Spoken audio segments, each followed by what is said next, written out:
But if they can get on the same page and shoot for each other and let Dubbing absolutely go off like he did in the second round, that would be beautiful. And that shows a lot, actually, about Dubbing. When he's put into that position, being the last alive and able to pick up that triple kill with so that high big. pressure, So that's big. going to just tell you what he can bring to the rest for the rest of this match. You're going to need his team, though, to follow suit, and I expect him to do that. Oh, yeah. But on especially, Praise was actually being the aggressor when that three-piece. Praise was the one making things happen for the team for the most part, but then all of a sudden you see Dubbing Up not afraid to go one-on-one with Praise, and he actually took him out in lieu of that three-piece. Yes, but on the end of Echo Fox, I mean, it's pretty much business as usual. The team fire is on point. I think that this is extremely important for them moving forward and gaining that momentum in this tournament. Your thoughts on Echo Fox? They're pretty upset that Mexico had happened. How do you see them progressing in this tournament? Well, they're so used to playing in grand finals. Like, everybody's so used to seeing the Optic versus the Echo grand finals. So once Mexico came, Ghost had that opportunity against them, leaving Echo Fox kind of in the wait and knowing that they were going to have a lot that they had to work on. But, I think with the position that they got in Mexico was probably the best thing that could have happened for them going into the later portion of this season, just because with them not getting that prominent placement that they're used to, I think they're going to do everything that they need to change up their game, maybe not get as complacent as usual with a lot of their strats, and it's going to work out, I think. I want to give the people at home a quick update on our feature station. We have Aspire going against Ghost Gaming. Top of your head, who do you think is winning? I mean, on paper, you got to say Ghost Gaming, Okay, Aspire, they're up 2-0 right now. I've been watching on the side.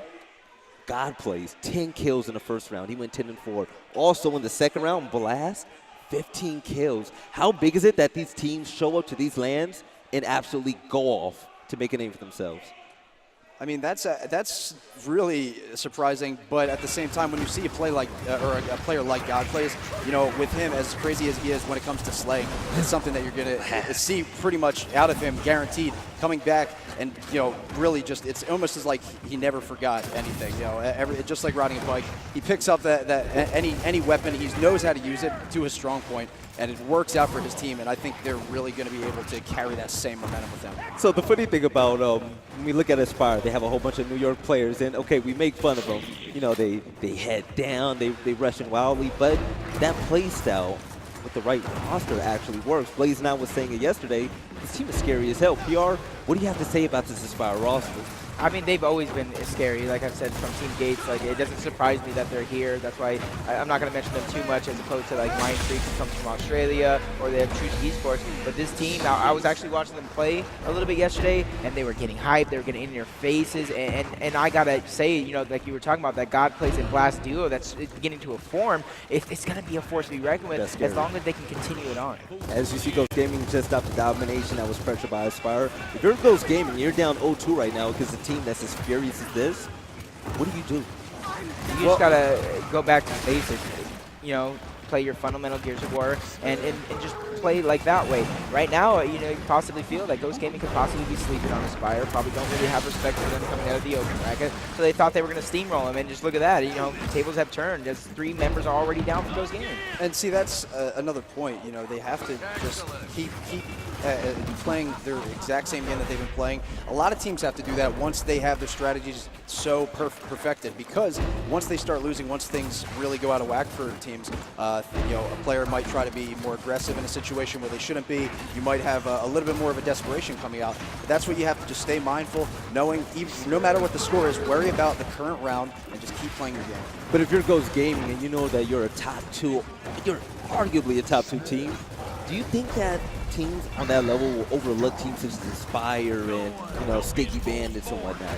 Absolutely, and I think that that's great for teams like Sticky Bandits and Aspires, because once they face these types of teams, it's going to be really a lot of unorthodox styles that they might not be used to, with a lot of these teams really mixing up such great players. The dynamics for a lot of these are going to be strong against more of these top teams in the pools. Yes, so there's a player playing in this matchup right now. He just came back to compete. God plays. What more can we say about it? I know that he's played with some really top-tier teams in Season 1. He's excited to be back. I've talked to him over the course of his return, and he's so excited to be back. You know, he had a different roster in mind formerly with Sticky Bandits. He had a little bit of difference with Demo coming out with this team that no one expected to even be doing what they're doing right now. Is they're threatening with another triple cap in our screen. They could possibly be going up 3 over Ghost Gaming. Okay, so we just saw Rivs basically just go in the open in a 1v2 situation. Is this typical Ghost behavior? When they're hot, they're hot. When they're cold, they're cold. You know, it's one thing that, you know, I expect, you know, possibly if you're any coach for any team, once you start realizing that your team is staggering their respawns, they're not playing as a team, and they're just going in individually, you probably just got to tell them, hey, stop, slow it down. Even if you're hiding in a corner, wait for all 5 to get up and then make your team play. 3-0. 3-0. So Ghost Gaming during the offseason, they've done a lot of practicing, a lot of boot camping. What if they changed coming into Season 2? I think the problem is they didn't change much. Really? I think they still have their hyper-aggressive playstyle. You know, Fatal Strike is bringing in a couple new strategies to the team, but the core is still there. The core playstyle for Ghost Gaming is still there. So that's why I think a lot of the teams are catching on. You know, if you see the competition is a lot closer, you bring back the Optic versus Motivate game, that was close. Ghost versus Fable, that was close. A lot of these teams are getting closer and closer because they're learning each other's playstyle and learning how to adapt to it on the fly.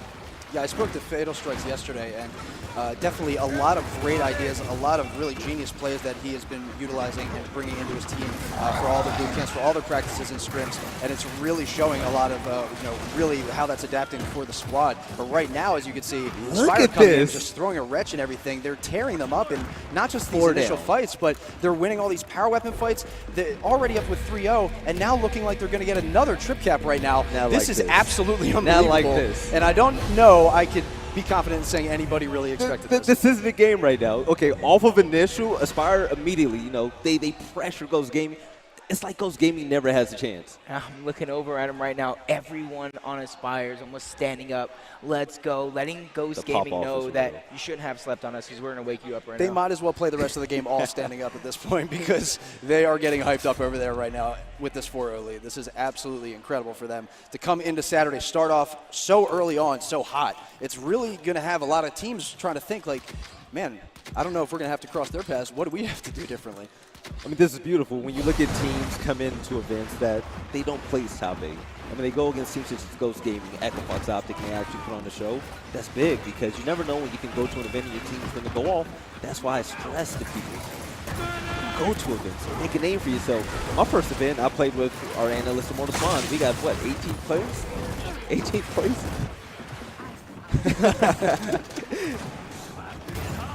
But then, you know what, after that, you know, we kind of went our own ways, but then we kept going to events and making a name for ourselves, and that's what's actually important.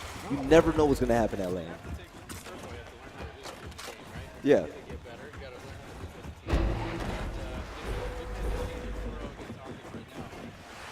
Ghost.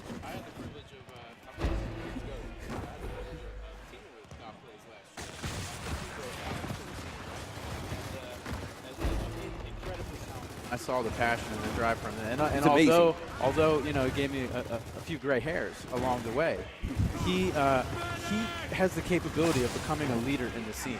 To me, you know, he learned so much, and I saw him develop last year, and the team that he's, you know, compiled here, you know, Godplays can be a leader and really succeed in this circuit. So I'm really happy for him. Excited for him. You know what I admire about Godplays in this? A lot of people have egos. They say, okay, I've placed this before. Why would I want to team with you? You've never placed top 8. Godplays came to this event. He's playing with Aspire. A bunch of randoms, essentially. And these guys are taking Ghost Gaming, you know, down right now in the first map. It's pretty big that people are able to put their differences aside and, you know, their ego and their pride, team with these guys and actually go off. What does this say about the underground community in Gears of War? I think the underground community has always been talented, and even you have so many players talk about recycled talent. They're picking up the same players over and over again. Yeah. And I need my shot. Well, guess what? Why don't you just take that shot with somebody else who's claims they need a shot? And no one wants to team with each other. They just want to jump to the next top team. No one wants to work for it anymore. And that's something that you got to admire about Godplays, working his way up the ladder, showing that I'm a force to be reckoned with. After having, you know, to come back to the game, he's doing it all over again. So that's something that you can take from Godplays. Anybody at home, just play with who you feel confident with and build that team, build that chemistry, and then you can come in, make pool play just like Godplays. And it's really as simple as that. You know, winning a Gears of War is really just comes down to a formula. Like, you need to know exactly, every team has that main slayer, they have their support players, they have their shot callers, and once you can find what your strong suit is and just lean into that curve, you can find really, it makes it a lot easier to pick where you're going to need to fill in those gaps in your team and know what pieces that you're missing of the puzzle to bring it all together. Yeah, team building is such a unique thing in esports, and you know, at some point in your life, you realize you have the skill and you want to play with people that have the same goals as you. You want to play with people that, you know, want to win with you, and if you find yourself playing with your friends and they're just not willing to take it to that next level, you know, it's a tough decision, but everybody at some point has to make it. And you look, you know, I gotta play with these guys. They want to put in the practice, they want to grind with me, and you really got to play with people that have that same mindset. Yeah, absolutely. Right there, that was a really risky play with that pickup in the center of the map on the boom. I thought there was actually going to be multiple members of Ghost going down, but only there was a trade-off in that process. I think the boom's still on the ground, and you can see this fight now coming out for it as Ghost winning that last round, finally getting on the board, and it's setting it up now for them to bring in a big comeback here, which I don't think Aspires is going to leave their foot off the gas quite yet. Okay. So we're going to see what's going to come but down you right now. saw what happened yesterday with Faber. You saw what happened yesterday with Faber. You cannot count this team out. If any team were to come back, it'd be Ghost Gaming. Yeah, I can't doubt that. But with the way Aspires, you know, starting off so early right now, obviously Fable doing the same thing. You know, Fable needing to get a little bit better at closing a lot of those later second half rounds. Right now, going into the second half, we're going to see literally right now from here on out how Aspire is going to attack that and see if they can do something differently. I just want to say one thing after watching this match so far. The boom I need shots. every one of these players to go into a private lobby and practice some boom shots. I've seen some questionable boom shots that it's just like, what are you doing? And you saw it on screen from Rep Solid right there. Instant kill that you should get with that boom shot. Just you completely whipped it. It doesn't make sense because the boom shot can completely swing the momentum of every game, and you can't whip booms like that. When you have a boom shot for the guys at home, okay, we all want it to stack the kills, but you can take the boom shot for the right moment, okay? Don't use it for the easy kill. Use it to break setups, okay? Use it when you're going for the domination. That's what you have to use it for. Don't just shoot it wildly and whatnot. But your pistol, it's okay. Don't rush it. But how important is it to capitalize on power weapon gameplay? Yeah, I mean, you know, one thing, especially with the boom, is, you know, that should be 2 kills, and those are guaranteed kills. And another thing about the boom shot is that it can move your opponent. If you just show it, you don't even have to have rockets in it. If you just move the boom shot and walk around with it, yeah, and you're just like, you know, positioning yourself in the map, and you're sort of just showing it in the middle, clicking it, you know, it definitely can scare some people away, and you got to think about that sometimes, especially if your opponents aren't, you know, keen the fact that you have any more in there. So, who the hell would have thought Aspire would be up 5-1 against Ghost Gaming? You know, making a statement. As we heard yesterday, and it's true for Ghost Gaming, you know, their biggest enemy is himself, and they can't take these losses, or they can't really fall behind. They just have to focus round by round. The team is so good on paper; they are so talented. They can take a championship, but they can't, you know, they can't fall down. You know, of course, everybody's going to drop some rounds here and there. They just have to stay focused. Don't do it to them, Blast. Okay. I think Ghost Gaming needs to trip cap this round. If they can't pull that off here, Aspire might run away with this map. This is going to be the best opportunity to come back, and as you can see, they are only moments away from that happening. This is going to be their opportunity for the biggest momentum swing of the match, but right there, only 1 second away, you had members of Aspire perfectly timed coming out of spawn and able to make that push to finish off that kill and actually win that fight and then continue on with this round. I'm going to disagree with you. I don't feel like they need a triple cap. I feel like they need a hard-fought win to get their teamwork in line, because right now what we see a lot of individual pushes. We see random 1v1s. They're not playing as a team like we saw in Mexico. So going for the triple cap, I mean, it sounds cute, but they need to get their teamwork in order. They need to team fight more and play for each other, because if you're taking a look at Aspire, they're wolf packing with shit. You can easily counter that, okay? So Sleepy needs to sit his team back and Fatal and say, okay, listen, we have Speedy Rush, we have Identities, I'm Sleepy, but we also have Lancers. We have to shoot for each other and play for each other. A team that plays for themselves like that. I mean, Ghost Gaming, they basically plays top 3 all the time with individual skill, but it's teamwork that really takes us to the next level. One thing I want to point out, especially to see if Ghost wins this round, with the weapon placement that Aspire is going to put down, I almost want them to throw Boomshot right in the middle. You won 5-1 going into the half with Yeah. the boom shot in the middle. You're getting it most of the rounds. Obviously, you know, you might not be putting it to use They're like outslaying you them. should, but, you know, that fight is what you want. It's not necessarily the boom shot. You want to force that same type of fight, the same type of strategy going into the round. But, you know, where you see them hovering over shock, maybe they're just confident in their individual, or not individual, but in their base level gameplay. Yes, with Echo Fox on main stage, Ghost Gaming down 2-5 against Aspire. I just see this top 3 shaping out here. And is there another team out there that you think can break into the top 3 like E United did? Well, yeah, E United was a great story, coming in and building that squad that they did, and I think that they found exactly the niche and the team that they're to take that top spot and overtake Optic Gaming. But really coming into it, I'm kind of was excited to see Fable a lot, pretty much how they played yesterday.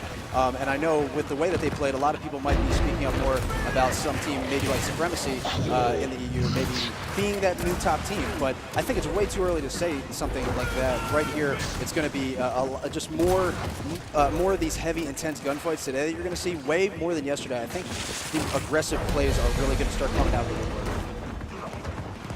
See Ghost getting control of this round, though, so far. So maybe the momentum is shifting. Maybe they just had a slow start. Like I said, sometimes you typically see that when these full play teams are going against the open bracket team that makes it out. It's a slow start. Maybe map number 1 isn't what anyone expects it, and then they pick it up in map 2 and 3. But at the same time, you just don't want to lose map 1 for no reason.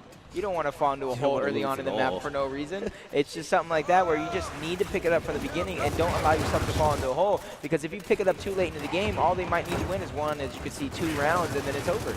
Gears of War is the biggest game when it comes to momentum. We saw yesterday with a game going 3 rounds straight to the Fable. I mean, you really cannot ever count a team out. You can't allow to give up meaningless rounds, because that round that you lost can give other teams the momentum boost that they need to just wipe the map. Other than Optic Gaming, would you say Ghost is probably the best squad right now, at least in pools, that have the tools that are built for a comeback? No. I don't want to show favoritism or anything, but Echo Fox, in my opinion, has the most complete roster. You have a great in-game leaders franchise. The guy's been studying the game for a decade. You have players like Praise, the MVP. You have Solars, arguably one of the best slayers in the game.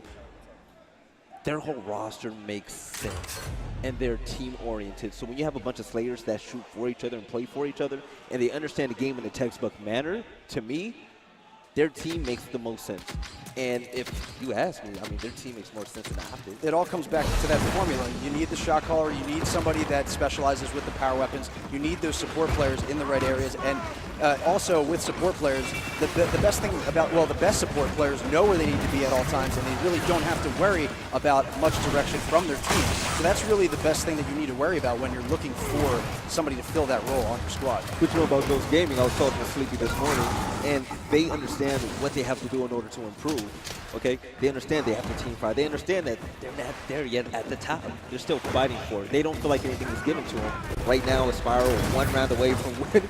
Rushies with the boom shot. PR, what's going on here, man? I don't know what's going on with these boom shots, man, especially since, like, early on, the play in general, I just want to speak about that with Rushy. You get the boom shot, it's a 1v1, and you go to the other team's home. He didn't have to die. You didn't have to die. You didn't even have to go to the home. You can go to the neutral hill, and your team spawns up, you get your hill, and then you have a setup with boom shot. But instead, you know, you overextend, you play too aggressive, you waste the first boom shot, and then you end up dying afterwards, so it really meant nothing. And it's really hard to come out of a situation like that. When you have 2 boom shots and you shoot this first one prematurely and waste it, essentially, you have 2 guys pushing you right away in that situation, as he had. And he knew, since he only had more, or Ghost knew that since there was only 1 remaining, you know, and he had to fire that remaining shot only at one of those guys pushing, one of those remaining members of Aspire were guaranteed to pick up that kill. Gal plays with the great heads-up play. He was in 1v1. He saw his teammate. He backed up with the Lancer. To me, that's what makes players special, okay? They're not greedy for the kills. They understand, okay, I have help coming. I don't have to fight this alone. Unfortunately, he was killed, but still, that tiny difference matters in games like this. And I saw a couple of times yesterday where there were teams that picked up the boom shot, shooting it at someone that their teammates are shooting at with lancers. Instead of pulling out their lancer and trying to continue that down, they essentially waste a boom shot. So they're shooting where they boom really shots didn't at have everything but the enemy. Right. You know, it's still in this map. 62 Aspires up. It's going to be a long, hard-fought battle if Ghost Gaming wants to pull themselves back in the rest of this map. But, you know, it can be done. We've seen it before, 6-3 yesterday. We've seen, you know, even Optic come back down 5-0. But, you know, at the same time, you just need to start winning your battles, individual battles, and then work into a team effort. Because right now, they're playing really individual. It's just not working out for them. But City Time with the next boot shot, you know, hopefully he does it better than Rushies, and I think I've seen Repsol do already.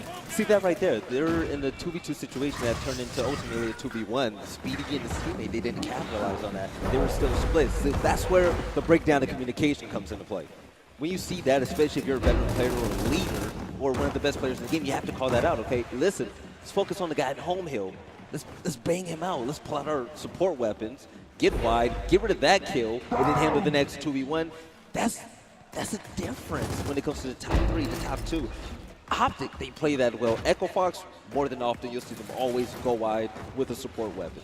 Yeah, and you have a guy on the team, say like Kyle, who's so good with a weapon like Marksa. You know, you have a He's good with every guy. Yeah, without a doubt. I'm not saying he's terrible with everything else, but with that Marksa, you know, specializing with being able to get so much damage in those shots, and essentially using it, you know, almost as you know, a semi-automatic rifle. With the way it works, you have so many of your team, you know, are actually focusing on one guy when you have a power weapon like that, and you're going to get so many more people down so much faster, break up a lot more of these fights that you run into. 3 seconds away from winning this round. So they have to go ahead and pick it up. PR, if they lose this one, does that hurt Ghost Gaming in any way? I want to say yes, but at the same time, no. It all depends on how the atmosphere is after the map. If Fatal Strike can bring them back into it, if they're, you know, it's a hard-fought battle, maybe they can bring it back 6-6. If you lose around 13, maybe it's not as bad since you know you put yourself in a hole. But, you know, it's kind of hard to tell right now simply because we didn't even expect to see this.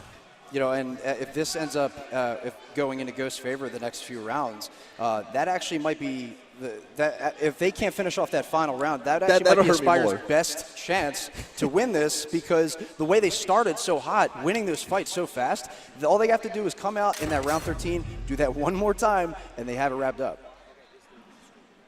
I would agree. But I know they're definitely going to try and cap this off now. They don't even want it to go push it to that far. They're trying to get to this next map and end up putting a pin in this one real quick. You know, this is something that we saw yesterday. I mean, Ghost Gaming, you know, they have the tools to actually come back when it comes to this. But if you're Aspire, you don't want to let go. You don't want to let go. You want to force dominance on the team. You want to let them know you're for real. You don't want to give this team any chance at all to think, okay, we have a chance against these guys. We brought it back. No, you want to let them know, okay, you know, we're Big Daddy now. You want them to know I'm God, but he's one of the best players in the game, and you don't have a chance against him. Yeah, and his movement is almost second to none too on the map. You know, you see the way he moves, and you know, if him playing alongside other players that can work and move just as well as him, it makes it so much more difficult for these teams, especially when they're putting in support fire rather than them trying to hit them from afar. Usually, it forces a lot of those guys to force and go head down into a lot of these fights that they're really not trying to fight. And there you can see, Ghost starting to creep back now, using his power weapons. Don't worry, this isn't what you want if you're Aspire.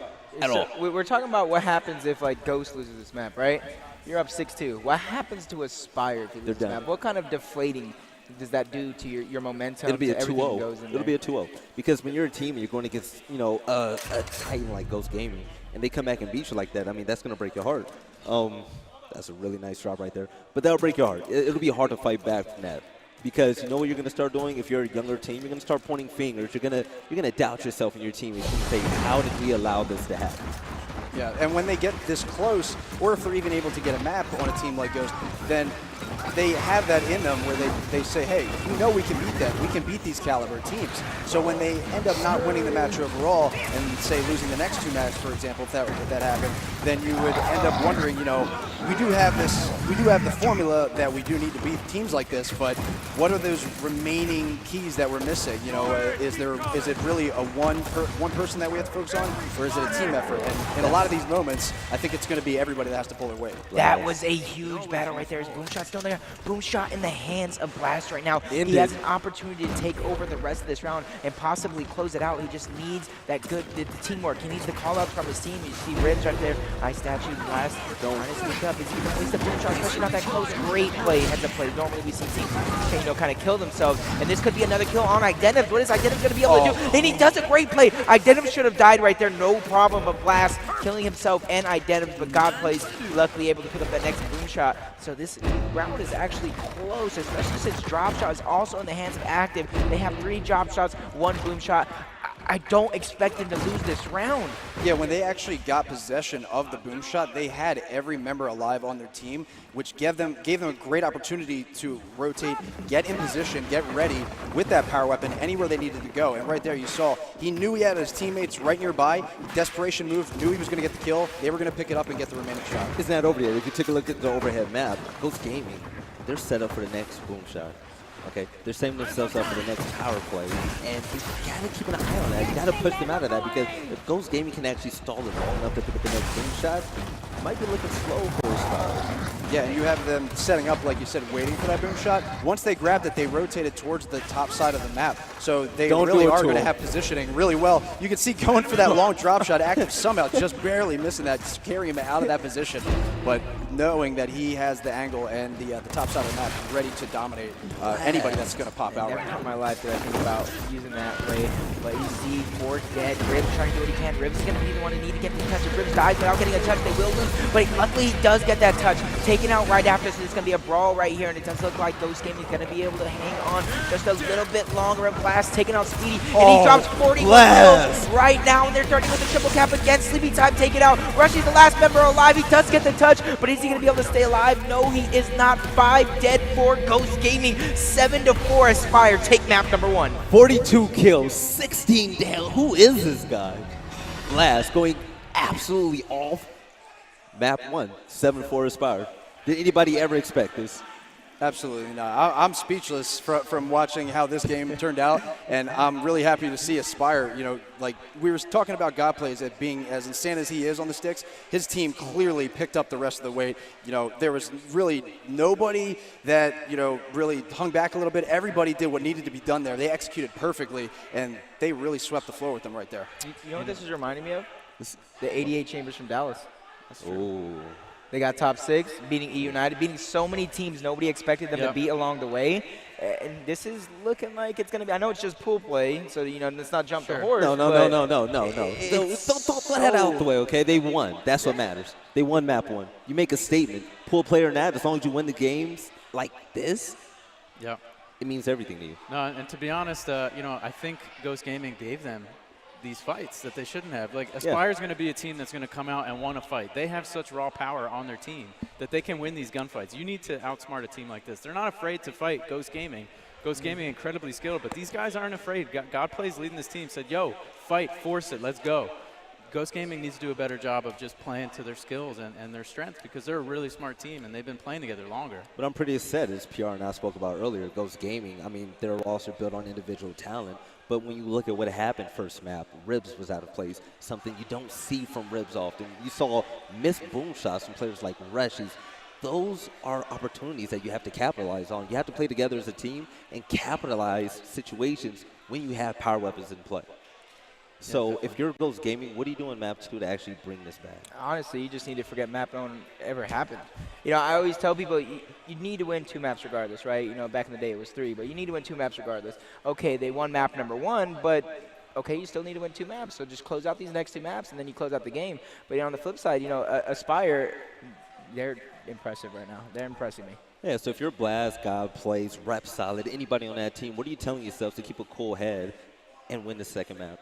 Well, whatever they were doing in the opening part of that map, they're going to have to just continue that a little bit more. I think with the momentum that they built up, clearly Ghost Gaming was not able to overcome there. They made the smart play, though. Once they knew that they gave a couple rounds up for Ghost, they got him back into the game a little bit. But with those rounds, as it went on later, those respawns increased, and it gave them the opportunity they needed to secure the boom shot, get good positioning, finish off that round. They made a statement. I mean, the rounds that they won, they were dominating them. They were outslaying them. It was... I'm sold. I'm sold on this Aspire roster. But if you're Ghost Gaming, I mean, people said Mexico was a fluke. But in Mexico, they played their best team play ever. What do they have to do to bring that back? And who are you looking forward to bring that out of them? Honestly, they just need to like I said, forget everything that happened in map number 1. Make sure that you reset your mindset. But at the same time, I'm looking for Speedy and Sleepy Time and even Rivs to step up at the leaders in the game, from Rivs, the voices in the game, and just realize that okay, we lost that map number 1. There's not much we can do about that now. Right. Stop harping on it and just move on forward. Yeah, and there was a lot of mistakes that were made, clearly, that were a little out of their element, that they seemed something that we're not used to seeing a lot from Ghost Gaming, but that's something that you're not going to see, I think, in this next map. Their coach is going to be able to get them, I think, all together and be able to fix a lot of these mistakes where they maybe waste some of these power weapon shots a little bit early, kind of take it back a little bit. Now that we're resetting back to 0-0 on this next map, they're going to know that they can just play this game a little bit slower now. So anything is possible. Aspire, they did win the first map. What are your predictions heading into map 2 and the rest of the series? And Foundation can go either way, right? We know that's everybody's sort of war machine-like map that everybody plays on. Individual play actually means something on that map, though, which is scary. It's true. It's true. Depending on the rest of this cycle, Ghost really has to come back. But I could see Aspire shutting it down. I really can. Really? Yeah, I could see it happening. The upset alert. What about you, Trooper? I think Ghost is going to bounce back, win this next map, but the third map I'm going to give to Aspire the leg up. Really? It's going to be a close third map, but I'm feeling them right now. They did do enough to impress me, and I think that as long as they can play this game exactly the way that they started, just keep that energy going, they'll be fine. So we're all calling for an upset right now. So let's say if the upset does happen, let's talk hypotheticals. Do you see them taking the pool? Who else is in their pool? It's Fable and Task Force. Task Force, GG. So if you beat the #1 team in the pool, or you're still the pretty #1 comfortable. team, you'd be comfortable. But let's not get ahead of ourselves, because I've seen Ghost Gaming come back 2-0 before. But I think it's going to come down to the first half in map number 2. Okay. So when you look at the play style of Aspire, how do you think that they'll match up against a team like Fable? It's pretty similar. It's scary. It's scary because they have the same play style. They like to force fights with their opponents. Do you think that they have a good matchup against them? I think that it's very similar to how Ghost Gaming plays. It's going to be kind of the same matchup. Okay. So if you're taking it to the wall against Ghost Gaming, then you have an opportunity to take it against Fable. Then you got to think, hey, I beat Ghost Gaming map number 1, so you can bring that into the next match, going on and going forward, that you just can't doubt yourself going forward. Yes. And I think that's something Godplays brings to the team. And speaking of God plays his first event here in Season 2, what are you expecting to see from him and his leadership in the second map? Well, I think just for anybody being, in a place like Vegas, it's a city of distractions. That's why everybody has to be here, stay in the zone. And somebody like God plays, with his team, the way that he's playing clearly in this game, that he's ready and he is in the zone, clearly ready to go into this next game. And it's going to be exactly what his team needs. They need somebody to step up and be that player that's going to be able to lead the shots, but also somebody as him who's just slaying. It's really going to bring it all together. Yeah, like I said, Season 1, Godplays had a lot of experience. He really grew as a player, and he was kind of held back in a way that he wanted to be a leader on the teams that he was on. He wanted to do those, but he sort of had to go through the ropes and establish himself, build up his skills. But he learned, and he soaked in a lot of tips from all these pros. Now he can sort of lead a team, and I think that's going to be a scary thing in Season 2. Yeah, so map 2, Ghost Gaming against Aspire on Foundation. They're in the bowl right now. First kill gets taken by Denims. He takes out Flash. Reshi gets taken out by Blaz. This bullfight is going to be extremely important. How important is it to win that middle hill and control the rest of the map? Yeah, it's not only power position, it's, get the early kills, and depending on how it goes out, if you wipe 4 of them, 3 of them off the initial, you can put pressure and continue moving forward and get the home hill guy next, and then just use numbers to keep getting numbers. So, if you win that bullfight 9 times out of 10, you get a huge lead early on.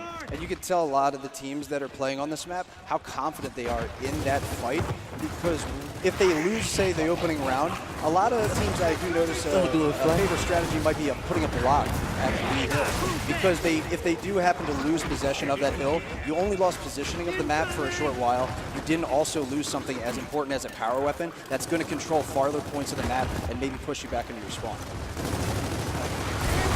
The first push coming out from Spire is their first attempt at a retake. It's going to be Rushy's getting 2 kills, denying any sort of offense from Aspire. So But like I said, you know, once you get that top control 9 times out of 10, that lead's going to grow. You got all the position on the map, opportunities to push forward and use numbers to get numbers. And that's exactly what we're seeing here in round number 1. Yeah, and as you can see with Sleep, just going back and forth, holding that B position. He's only needs to be the only person up there right now, as members of Ghost now are just kind of watching his back, knowing that there's going to be a couple members at least going up to that top side. Now one looks like making up that push with 2 right behind him. Sleepy's trying to put in that fire with some cross coming in on the low side of the bowl, and that was Speedy waiting at the top of the stairs to take out Blast in that shot. Taking him out just 1 blast and back it up to the top, waiting for the secondary push. It looks like 2 more members now are coming up from Aspires, and they're able to clean up those kills, leaving just Sleepy in the bowl, who gets taken out as well by the pushing members of Aspire. Godplay's coming in and picking up multiple kills to secure B Hill, and now with only Ribs in here, running through Flash and almost getting the double kill, but wasn't able to wrap up that fight. You can see Godplay's now holding it down at B, with only a few moments away from Aspire to run away with this in a trip cap. Yeah, I'm scratching my head about what just happened. You have full control, you have the point lead, you win off of 1 even, you don't need to dive for the neutral, and 4 members, 5 if you count Ribs there late and, you know, trying to make a play, all 5 of them died. You know, so now you have to fight back. Aspire's in the game, they have an opportunity to take the lead here in roughly 20 seconds, so now it's Ghost's chance to make the move, and you fail this move, you lose the round. This is mental breakdown. Ghosts are going back to the seasonal play style. They're not trusting each other. They're not playing as a team. They're not holding a setup. If you're holding a setup on a map like that, Idinos, don't do it to him. Don't do it to him. Okay, Idinos taken up by Godplays. But if you're Ghost Gaming, when you have map control like that, you can't give it up. You have to play as a team. Actually, they made a split push right there. They pushed B and they pushed A at the same time. They won their A fight and then eventually won the B fight right after. So good job by Ghost Gaming to come back into them. They needed But that. you can't let those mistakes happen. Those are the crucial mistakes that make or break teams, especially when you're a top-tier team like Ghost. This is the time where you have to tighten that up. You have to tighten that up because you can't let any more rounds slip away to Aspire, because we've seen how Aspire can take advantages and just completely go off with it. So if you're Ghost Gaming, take notes. Take notes. Okay, see why your setup was broken down like that. Figure out why and talk to each other about how you can hold that stronger. You have to win your single fights as well, okay? We saw from Ribs and Rushies, you have to continue doing that. I want to see Ghost Gaming kind of evolve in this matchup. I want them to pick up on their mistakes and go back to their Mexico play style. They have such a strong coach in Fatal Strike, I think, that's really driving the team into that exact form that they need to be. If you look at preparation in the definition, Fatal Strike's there. He's got so much on lock for this team, and he's added a lot of keys, I think, bringing a lot to the table, and it's setting up what they need to get done with this aggressive part of the map coming up. Like, when you ended up getting so close to the Spire and not being able to overcome, you know that right now, you do have backup plans involved, and you're going to have to push them into the action right now. But I mean, ultimately, Fatal, he's not holding it. Okay, there's only so much he can do for his team. He can keep them together. He can make call-outs and tell them, hey, cross for each other. But at the end of the day, it's down to the players to actually play like they know how to work as a team. That's what it really comes down to, okay? Yep. Absolutely. You have when you have the formula coming together, like when things collapse, you need everyone to just hold their ground. It's really as simple as that. You need everyone to not get egoed out and really just make a desperate move. You don't want somebody to just put the game on their back when it really doesn't need to be done, because if you do push a fight that doesn't need to be pushed and get taken out, right away the whole round starts collapsing, and then you start to second guess yourself in future rounds. One thing I've always said, nothing's scarier than a team with nothing to lose and everything to prove. So actually, before this game, I went up to these guys. They're on main stage now, so you can see on the screen. And I told them, you guys are on main stage. How do you feel about it? Man, they were smiling, they were happy, dapping me up. But, I mean, that type of confidence boost. I mean, these guys, they feel like they're on top of the world right now. They've never been in this position before, except that. Rep solid with the double kill. I like seeing this from players like that. Make a name for yourself.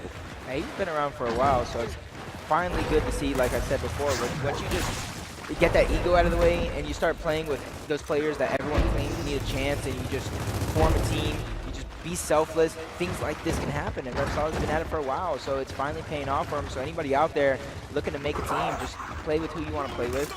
Learn and adapt together, because you can be the best player in the game, but no matter what team you're on, you always want to bring your teammates up, and you always want to make sure your teammates are at the top of their game. And you can see that push coming in strong now by Ghost Gaming. Multiple members dropping of Aspire, leaving Repsalta now back up, and he couldn't get around that cover. Ghost Gaming was hot on his tails, knowing that he was the only man remaining in that fight, and they didn't want him to get away, as they had to rotate to that side of the map anyway to try and push into the C hill. So they cleaned up that kill, and now pushing all the way through is Speedies to try and finish off this round with the trip cap. Now members are all respawning of Aspire, and this fight is about to get nasty right here. Coming out of spawn in the tight doorway here, Rushy's taking 2 men out. Speedy getting dropped in the process, and it looks like Aspire somehow takes control back of C when they were only seconds away from losing that round. And if you look at the score, it's going to be up to Ghost Gaming here to make all the pushes and push forward and eventually decap or triple cap the other team's home hill. And they have to do it in roughly 25, 30 seconds, because if it takes too long, it's going to be too late, and then somebody can sneak by, maybe sneak your home hill, maybe sneak B. So you need to make sure not only do you play this aggressive, you wipe them off the map and make sure nobody's hiding. Oh, somebody snuck into the C hill, actually, and there's only a couple seconds now. Aspire is not watching their home hill. They only need to hold that down right now, and they can win based on points, but now Ghost creeping in there and almost snuck in there for another trip cap. But you can see now, if they hold that position, they're going to be able to wrap up this round. Yeah, I'm going to harp on it again right there. Just judging off what I saw, I know we weren't on that home hill. That with those rushies going in by himself, trying to make a hero play. You had roughly 20, 25 seconds. You could attempt to make some sort of a team play, but as soon as rushies died, that puts them back up against the wall. People were able to sneak by, they get B, and just things like this tend to happen. So if you're Ghost Gaming, you need to make sure that everyone's on the same page and making the same moves together. Aspire ties it at 1-1 right now. We're going to go back to the main stage game. Take it away. Yep. And right now, as we pick up here, you can see Frank getting taken out as we jump right into the gameplay. That was Jim Bob, that main slayer, for Mind Freak, taking him out. So a great start here as we jump into the gameplay to see what Jim Bob's doing now. As he's in that lift control room here, down, trying to get a lot more of this crossfire to force the team members of Echo Fox up into that top rock area, closing them off out of the rest of the fights. Jim Bob, though, getting shot from behind from a member of Echo Fox. That Solar's now moving in, looking like he was going to try and run and head down, but now he has to take this fight a little bit less aggressive here. Let's see who's going to make the push. He actually has to turn around. It looks like he got caught off guard there. That's a 2-on-1. They sandwiched him, were able to isolate him from his teammates, and they got that fight, and it looks like almost ready to get a trip cap there, which would have been very helpful here. They need to get on the board desperately as Echo Fox is about to sweep them off this map. Yeah, first round's always the hardest, but when you're down 6-0, you got to wonder what's doing to your mentality. You see Echo Fox, trying to double cap. They're going to play across for double homes right now. The 2 members of Mind Freak are looking to set up and try and stop that. Maybe not let him cap. This Toy Soldier receiving his first down, and we all know Gears of War, once you get that 3rd down, it's not even a down, you're just dead. So good pre-damage going out, but he's sneaking around towards B Street. Mercer's actually going to go down, maybe caught out of position right there. So huge plays by Echo Fox to make it happen, and Kyle's actually going for the break as well, and he's going to back out, try and stay alive. He did what he needed to do, and now you kind of wait, let the team play go up. A little bit of bait and switch coming out as you see Solar is pushing up full red, Jim Bob going down. Luckily, Mercer was able to spawn up. These are 10-second respawns since it is a new half, but it looks like Echo Fox is putting all the pressure on. They have that 2-hill set up, and they're slowly trying to climb back into this game, but I expect them eventually to move for E since it is those short respawns. And with these 10-second respawns, I'm actually surprised to see this positioning right now. Mind Freak is backed all the way up into their spawn, and they are not able to get enough of a push out to gain any more ground. So you can see both those home hills well under control now of Echo Fox, and they're looking like they're just trying to keep them all the way back instead of having members rotate on Mind Freak to that other side, maybe to that middle hill where they don't need anybody. They know they have to send all their numbers right here to these D and F hills. So now you can see Jim Bob up on those top sections of these rocks to get a nice cross with the pistol here, and there's multiple members of Mind Freak as well to try and run in there, but actually they get taken out by pretty much every one of Echo Fox that were right in position because they are trying to close out this map as soon as possible. Jim Bob, huge plays right there, but they do have the lead still, but they need to continue on it and continue to rack up points. But Echo Fox, luckily for Mind Freak, Echo Fox is fully decapped, so they do have an opportunity here to win off of one, but they need to make sure they play for E. I don't know why they're still flooding their own home hill, because eventually E will be broken, and then it's going to be all over for Mind Freak. Exactly just that. E is being broken, and now no one's playing for it. Why was only one member of Mind Freak holding that hill? Home? That's what I don't know. And now Echo Fox is catching up. They're about to gain the lead right here, and it does look like Echo Fox is going to be in position to close out this map and take the series. And And just like that, Echo Fox really showing up for this game. I mean, just showing exactly why they're leading their pool, and that's exactly why they're coming in here and trying to make a statement to regain their spot in the grand finals where they know they belong. Yep, but on the side of Mind Freak, a team that doesn't normally get practice against these NA teams. This could be a learning experience, although, it was a little bit of a beatdown in 7-0. But, you got to gain something out of that. It's only a true loss, especially since it's full play, if you didn't learn a single thing. Yeah, as we saw earlier from Aspire going against Ghost Gaming, I mean, these teams do have the potential to take a map and multiple rounds off a team such as Echo Fox and Ghost Gaming. But if you're Mind Freak, I mean, you're going to let your confidence go down from this, or are you going to learn and pick back up from this? I don't think that you let your confidence drop whatsoever. Obviously, losing isn't going to be easy for anybody, but when you're facing Echo Fox, essentially one of the top 3 teams in the entire game, you're going to need to, as you said, use this as a learning experience. You got beat on a little bit, but there's always something positive that you can take out of that. Whether there's something that specifically went wrong that you can fix, it's a lot that they have to work on going into the later part of this tournament. Yes, and looking at Echo Fox, I mean, on paper, they were supposed to win in that fashion. I mean, what more can we say when it comes to them placing top 2 again against the likes of Ghost Gaming and Optic? Yeah, I mean, it's all business for Echo Fox, and we really just want to see them continue this, dominant performance against the juggernauts and Optic and Ghost, the teams that have been giving them a little bit of trouble this season. And, Echo Fox does have the pieces to win a championship as well. They're just such an amazing team, an amazing skill on this squad. So I really, really want to see them being confident and smart and really put on a show for us here in Vegas. Well, speaking of a show, we have some great matches so far from our UGC Las Vegas Open. I want to go back to this Ghost Gaming and Aspire game right now. Ghost Gaming, they're actually up 2-1 on Foundation PR. What more can we say about this roster? They're resilient at times. Obviously, they're hot, they're cold. But one thing I know about this Ghost Gaming team is they do have the potential to climb back into almost any game. 2-1 right here. They're almost climbing back into Foundation. It's too early to tell. Exactly.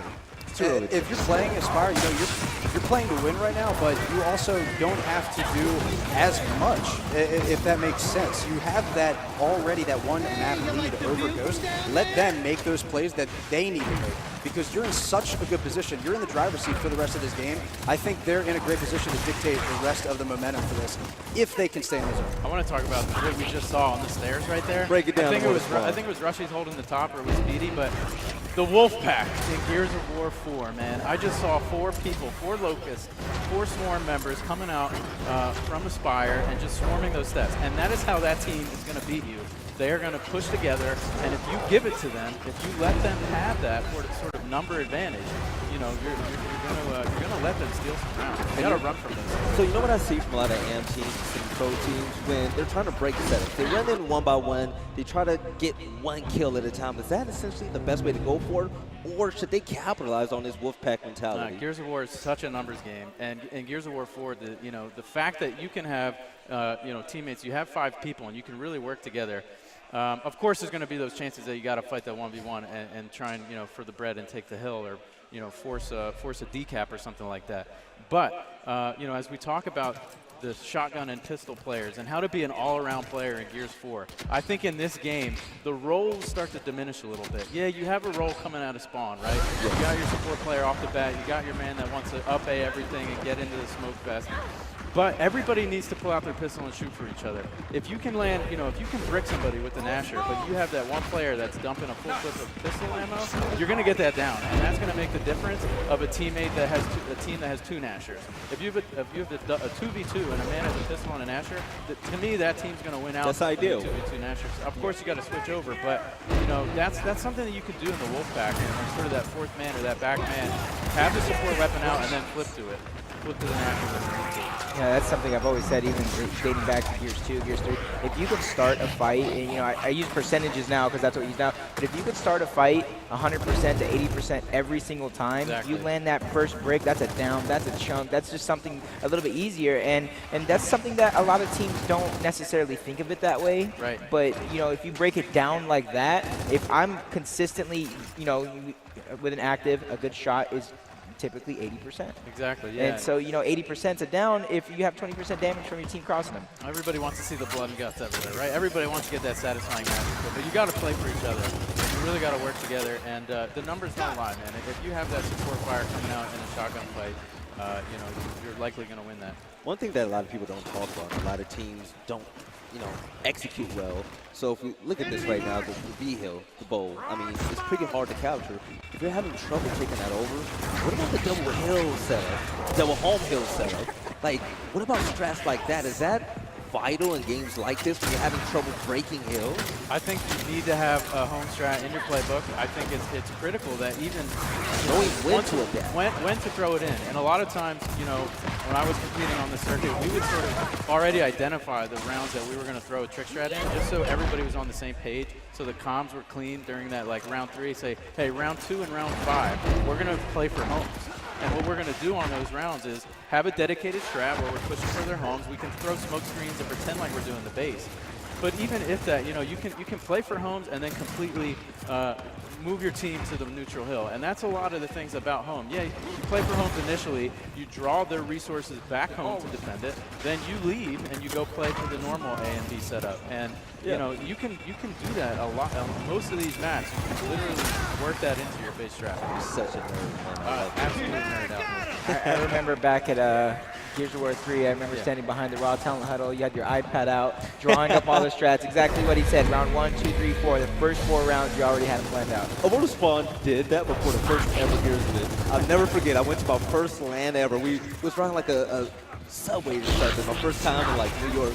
And Immortal Spawn had this binder, this elaborate binder of every map in the spawn they were supposed to do. And that's the mentality you have to have if you want to take it to the next level. It's easy to get on the game and say, okay, we go here, and we do our own job. But when you have a purpose to every position that you're in on the map, that really elevates you as a player. And that's why pros are pros and, you know, and have a hard time getting up there because they don't see what it takes to actually really think and break down the game when it comes to that.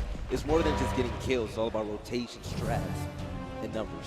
And when it comes down to watching a lot of your game film from scrims and from actually competing, you need to also take notice of a lot of the positionings for the top section of the map. It's actually very helpful if you're scrimming a game and you have somebody that's spectating for your team that might also be capturing what's going on just the overhead map. So that way you can always see your opponents and usually just dictate what their habits are rather than watching individual play styles. You can see the entire picture being painted right in front of you.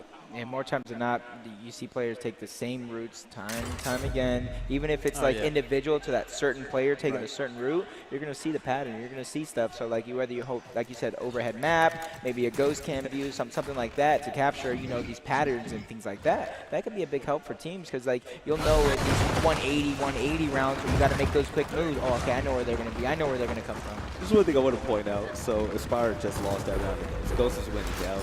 When Aspire lost, the first person to get up and talk trash was Blast. If you're losing, you're getting up and you're still hyped and you're still in the game, that says a lot to you as a player. You didn't give up. Huge, you didn't give up. You didn't blame your teammates for the round. You're not sad about the round. You still believe you're better than these guys. You can't be scared of them. You can't. That's why I love Gears of War, man. The hype in the game of Mortal Spawn, I mean, it's second to none. Not to interrupt you, but Godplays almost just killed himself standing in an instant. Then he comes back, gets the kill on Identity that makes Speedy kill himself. Oh my God, Godplays making a God play. That was cute. Saving that one. Saving that one for 2 events. And he actually doubles back into the barn, and he picked up that remaining boom shot, firing it into the home hill to try and get the kill, but he actually threw it into the smoke now with the nade as well. He's not picking up any kills, but at least spreading members of Ghost out a little bit. I want to know what the boom hit percentage is at this tournament alone, on screen. What is the percentage of kills versus boom fire? I could tell you in this matchup right here, it's like 5.6% of boom shots hit. I've probably seen 2 boom shot kills in about 20 minutes. They need to stop dropping that on the map. Where's the drop shot at? This is like my favorite weapon.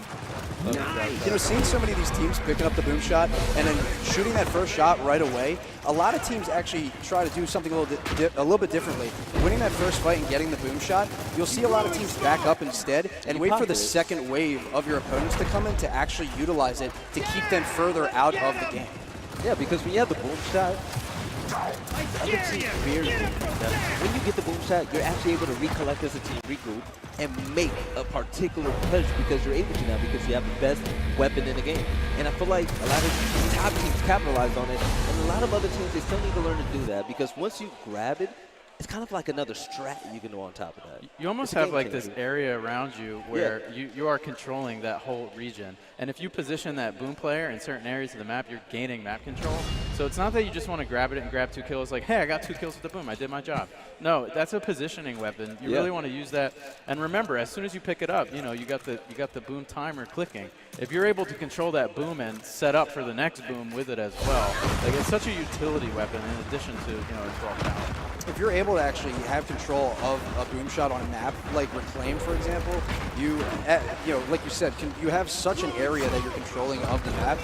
If you have the top side, if you have a higher level than your opponent and you're holding that boom shot, there's a lot of people that forget you can hit angles, you know, above people's heads where they're in cover, and the splash damage will still take them out. So even when you think you're safe, you're really not sometimes. There we go, 2 kills straight up for Ghost Gaming. They're a 4-2 right now against Aspire. I mean, this is good for them because now they know, okay, we have a lead against this team. We can kill some of the momentum. This is where Ghost Gaming really cannot afford to let go of the gas. And we saw yesterday with Fable, you know, had a convincing lead on Ghost Gaming, and Ghost came back, you know, 4 or 5 rounds in a row, was able to seal the deal there. So they're definitely comfortable on the claims. I know it wasn't a smooth day for them. I know it wasn't how they wanted to you know, come out against Fable, but at the end of the day, they got the W. And today's Saturday, man, they got to focus up. You actually made a point earlier that, you know, Foundation is essentially like, you know, the new war machine. It can go down pretty much to anybody, you know, that really wants to step up. And when you have a team, the way Aspire is playing, where they're rolling 4, sometimes all 5 together, a map like Foundation, that worked so well. It does, exactly. Now with a map like Reclaim, where it's more spread out and there's different levels that they have to worry about and how open it is, yeah, it might not be working as well as you can see here. No, that's a great point, True, because it really, I think this matchup is based on the map picks. Boom shot. And this is, you know, to me, this is Aspire putting down the boom because they need to force the fight on a map like Reclaim. You gotta understand that, yeah, well, of course, but if they're going to beat Ghost Gaming on Reclaim, a team that has been practiced and seasoned on a strategic map like this, they need to get into shotgun fights and fight them. So it's coin flip, you know, but that's what they have to do to take this match. I mean, but putting that boom shot there, though, like, look at the score, 4-2 into the half, so you weren't necessarily winning that fight. That's right. So maybe throw it down low, maybe let another round play out for the second half fight. But, you know, as I say that, it does look like they're going to get control of the situation. 1v2, 1v1 situation. Now Blast has to win this gunfight. He gets taken down by Speedy. Speedy, let him know. Let him know. Yo, so as far as the barn is concerned, yeah, it's like, you know, it's a bang-bang shoddy fight, but there's a lot of little things that go into that barn fight, and, you know, Ghost might have the edge on it. I mean, that's where teams like Echo Fox accelerates that. I mean, you have to put your weapon down in an area where you know you're going to win the fight. You have to, because if you put it in an area where you've been losing, you know, round in and round out, it's not a good thing, because you're basically giving the team that just beat you the boom shot. This could be one of those maps where they fell in the rotation and Aspire's like, look, this is going to be tough. You know, we want to take them to tiebreaker. And this happens a lot, too, in the map picks and bans. They might not be as practiced on all these maps. If we can beat them on Foundation, we can beat them on our tiebreaker map. And you know, I'm interested to see what that map will be. See if Aspire can bounce back there, but it's not looking pretty. It's kind of what I said, you know, maybe Ghost Gaming was just kind of sleeping on this team. Maybe they weren't awake in map number 1, but gosh, they did a double kill right there. And he's finally taken out by rushes, but, you know, that typically happens, you know, like we saw it in Mexico, Echo Fox versus Ronin. We saw it in Dallas with teams, and it's just a trend here in Gears of War, you know, and maybe all of esports where if you're just a high-ranking team, you go against a team that no one really even respects or think will even get to where you are, you know, you typically lose that first map, but then map number 2, you're like, okay, now we got to try, now we got to play harder, and things like that tend to happen. Aspire getting used to the spotlight. See coming up next, Task Force versus Aspire. They're going to be rolling into their next match here on the main stage. So we'll see you know, what type of momentum they can bring into that clash of Demo Bounce and Godplay's former teammates. I mean, Aspire, they have a great chance to still get top 2 in this poll, even if they lose this game against Ghost Gaming. I feel like they have a great matchup against Fable. I mean, Fable brings different dynamic to the game, but their play style, they match up well. this task force squad, they're down 0-2 right now. Last time I checked, and they're fighting an uphill battle. And with what this Fire showing us right now, I mean, I'll be worried. I'll be worried. I hear you. They're playing with confidence. And, you know, it goes in their favor sometimes. You have nothing to lose. Go out there and play. See how far I can take it. I'm honestly surprised this round is going as late as it is rather than being a trip cap, just because you mentioned earlier, Spire, they were losing by a couple of rounds, and they decide that they're going to put a boom shot down and give Ghost Gaming an opportunity to just further take further domination of this game. And as you can see, they never even touched it. They put it at the bowl where, like I was saying earlier, if you lose that fight, you're losing such a crucial part of the map. That power weapon, that positioning, you're essentially giving up the entire round. If you guys want to learn how to up your power weapon game, watch Speedy. He is my favorite power weapon player, like breaking into Gears 4. He is so smart with these weapons, and like I mentioned, the utility factor of those weapons, he really does a great job of conserving like his ammo and using it in a really smart way. PR, what we see from Blast right now, yelling at Speedy. Is that something you want to do? No, and you never Especially want when to you're yell at a player like losing Speedy. Even kind of like Rushy's the same like that. All that's going to do is anger them. It's going to make them play smarter. It's gonna make them play to not only beat you but embarrass you. For the combined 59 kills between Speedy and Reggie, I mean, you gotta have some type of respect for this dude. Got it. They've been doing it ever since, season 1 when Speedy got first picked up in Atlantic City. I remember watching them go up against Echo Fox for top 4, I believe it was. Rushy's was in their spawn. And Echo Fox's spawn, putting players like Crushmo and Kyle on swords. So, that's something we typically see him do, and it actually was on Reclaimed as well. So, Speedy as well, always getting people on swords. I was listening to their play against Demo Team. He's like, swords everywhere. God plays getting positioning, though, and winning the fight to get that boom and back out of the B hill. And you can see there he is, putting it actually on his back. Excuse me, now it's DE and F hill. You get actually putting it on his back, making sure that he didn't get surprised running around those tight corners. He didn't want to drop it, but now pulling it out and actually using it on Identims, who wins a fight, ready to use a second shot here, and does get the double kill on Ribs as well, and able to get back into cover so the Ghost Gaming remaining members aren't able to down him with those support fire. Yep, you see Boom Shot was picked up by God Plays roughly soon. I do believe instants are going to spawn up again.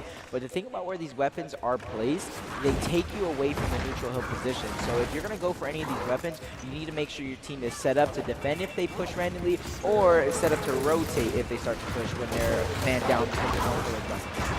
Yeah, and you have teams, playing each other, getting so amped up, and keeping that high energy. When you're winning, when you're losing, regardless, you need to make sure that you're staying in your opponent's head. You have to play 2 different games, in between rounds and while the game's actually going on. When you're actually practicing, when you're scrimming, when you're at home in your own house, when things go wrong, when you lose a round, you end up just talking it amongst your team. When you're here, when you're live at the event and you lose a round, your opponent stands up behind your TV and yells right in your face. If you can't drown that out, you're never going to get very far on the LAN tournaments. Yep. Stock it up.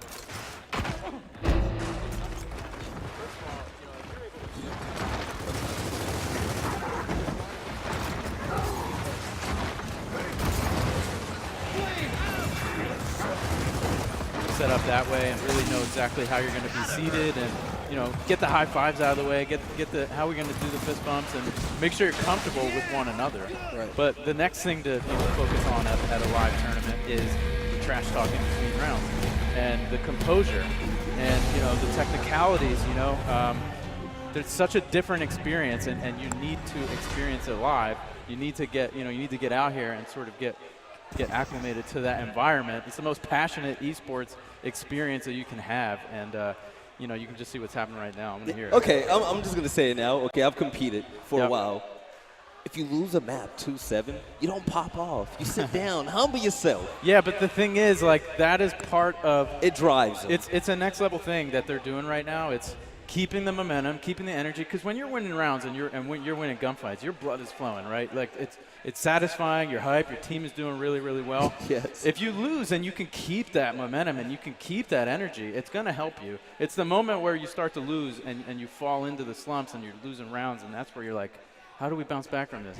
That is just a strategic way to stay hype and try and take it into the tiebreaker. That's a good point, because if you have a lot of new teams that are coming and they're say, they don't have a good chemistry and they're not used to playing with each other, or they're not used to playing together in person, you might start off good and things might be going well, and then all of a sudden, once you start losing rounds, somebody might, instead of going, oh, there's a guy rotating over to A, yes. I'm dead. That's his call out. Yeah, like, people just start getting quiet. You can't get into your own head. You have to stay ready in the moment and keep playing the game.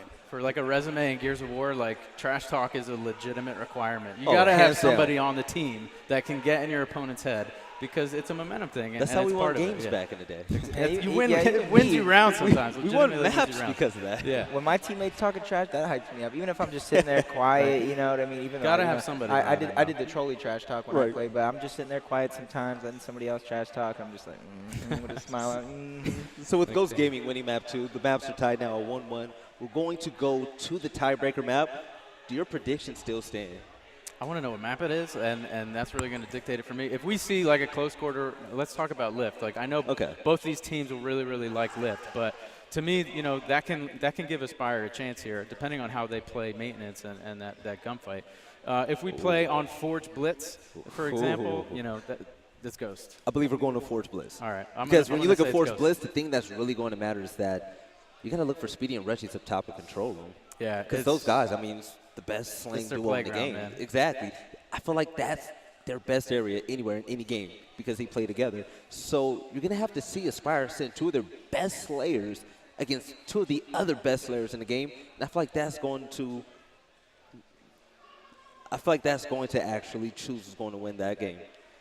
Yeah, Forge Blitz is definitely a really, really interesting map in the way that it's broken down. And you have this top control room that you want to play for, and it gives vision on the map. You have the furnace button, but we've seen it time and time again. This is the 3rd event that you're going to see this duo, Rushy and Speedy, sort of dominate up there. It's so difficult. What I'd like to see out of Aspire is maybe send 3 people up there, design a strat where you can focus on the control room, put numbers in your advantage to eliminate those guys, and then focus on the rest of the round. That's something that you really need to do to, weigh the scale in your favor to kick off the initials. So PR on Aspire, who do you want to see step it up to actually make this game fall in their favor? For Aspire, you got to keep going what's been working for them. God plays in Blast.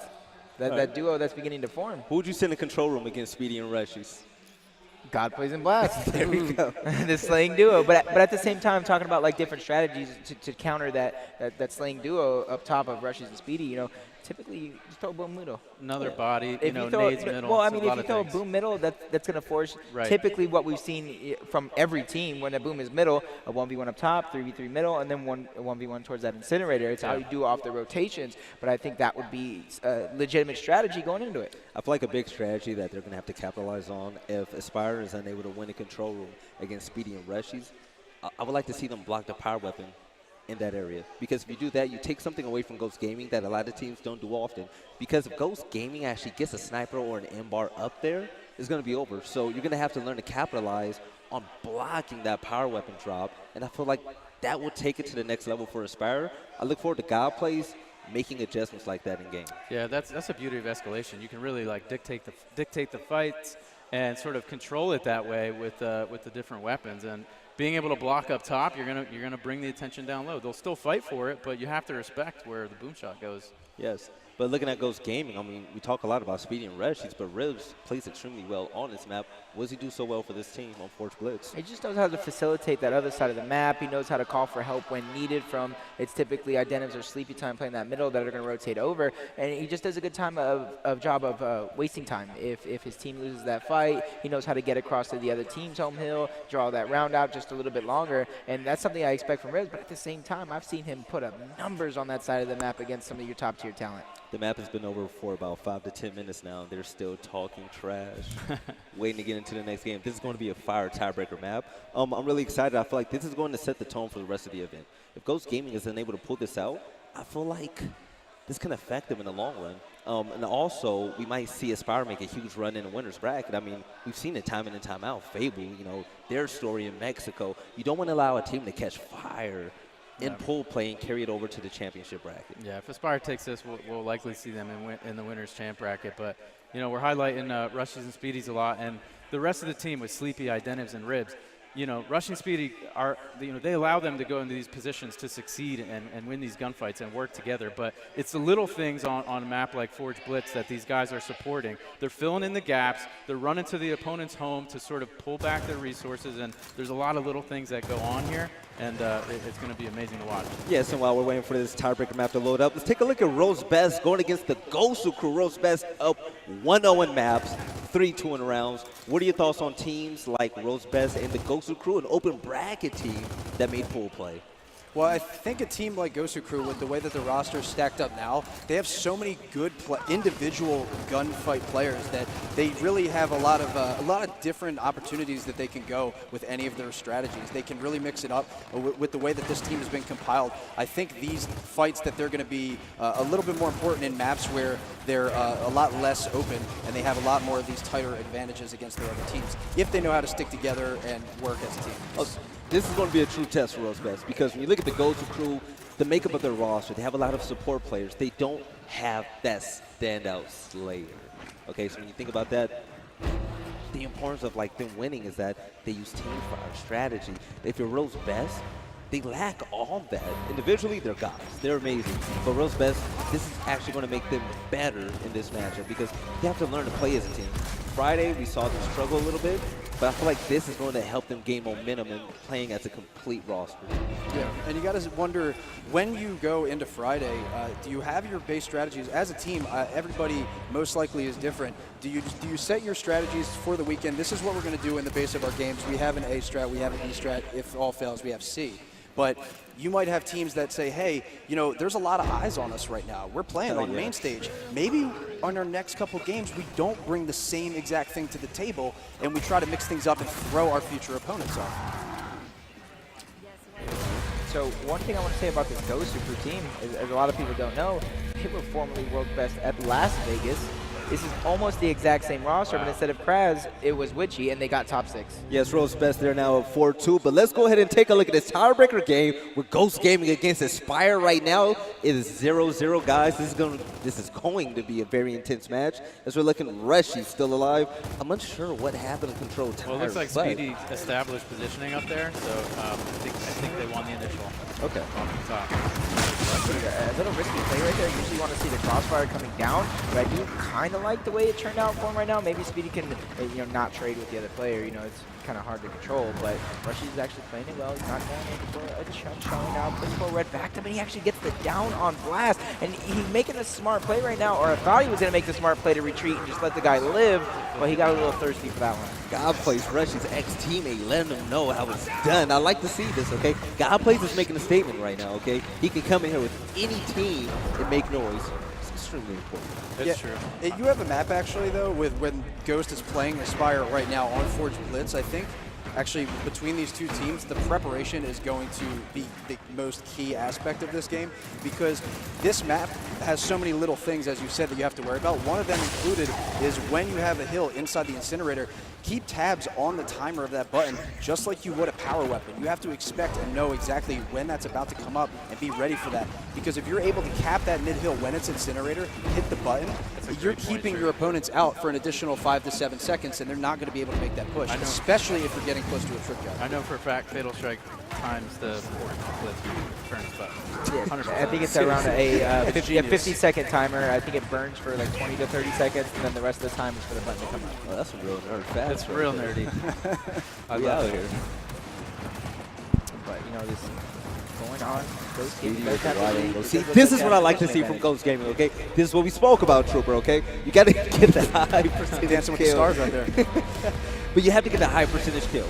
You have to go wide with your Lancer, wide with your pistol. Of course, it's not the prettiest play at the moment, but it puts you in a position to get the kill without dying. Exactly. Yeah, and they're right on those positioning that, as we saw on that last fight even, a lot of them are going wide on these fights, keeping them back up into their spawn, not letting them get into that aggressive position. You can see, though, now Ghost making everything work on that round, and now taking this first round. It's not looking good for Aspire just right away. I'm not saying they're out of it, obviously, but you needed to win, I think, this first round going into this third map after having such a big start. They don't want to have a similar collapse that will Fable had against Ghost yesterday. Ghost, you Don't know, do it. Don't do it. Ghost is Don't going do to be known as the clutch-up team this whole event if they're going to be able to win this map, no problem. Well, as Blaze points out a lot, you know, losing this first round isn't the worst because you get to dictate the rest of the half.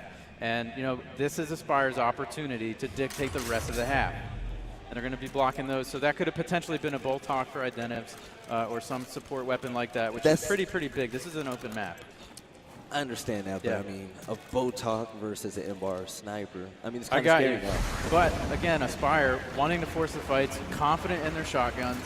If they can eliminate a support weapon that can, you know, deduce exactly what they're doing in those shotgun fights, it does play big. Now, to me, that shows them that they're confident in this up-top fight, and that's what we're going to see them. There we go. Godplays takes out Rush. He's 2v1 against Speedy. They have to kill him fast and go ahead and take advantage of the map. Sleepy gets a double kill on Actives and Flash. That's what I like to see, one of the most consistent players on Ghost Gaming. One of the most consistent players in the game, you know what I'm saying? As he's consistently dropping, you know, 25, 30, you know, even 40 kills on teams. As you see a little bit of a sneak play coming out, like people like to call it a Mr. Krabs. If you just call the hill, you can still cap the hill. And that's exactly what they're going to do, and they're going to triple cap it right there. And let me just explain, you know, Mr. Krabs. Was that for any a of our minute new long? players. See? That was fast. You know, that was actually pretty fast. But, you know, let's explain that Mr. Krabs play because, you know, I've been using it a while, and some people might not know the terminology of Gears of War. Is Mr. Krabs is when you have multiple people alive and you're fighting on somewhere a hill isn't located, the other team is going to sneak around and then triple cap those hills. So when you hear somebody say like a Mr. Krabs type play, it's just sneaking that triple cap right out from under the other team. And that's what, you know, Ghost Gaming, you know, how educated and smart they are, and the rest of their team, being able to pick up on that, right? They lost up top that round. They lost it. Godplays had control of it, but they lost the round. And it's Sleepy happy. Exactly. Sleepy happy. That's kind of where heads up play comes. Played for you can't let Sleepy get a double kill when you killed two of the best players on that team. Yep. And that's the beauty about Sleepy, man. I was actually talking to him this morning, you know, as we were talking about that Fable matchup. You know, we're talking about, you know, speeding or whatever. And I look at him, I say, but you had some triple kills. You know, he had a smile on his face because not a lot of people talk about his impact in the game. You have to respect it. You have to respect it, and that's what's so great about this Ghost Gaming. They construct the initials based on their skill set, but having everybody be a complete player and step up when they need to, this team has the pieces.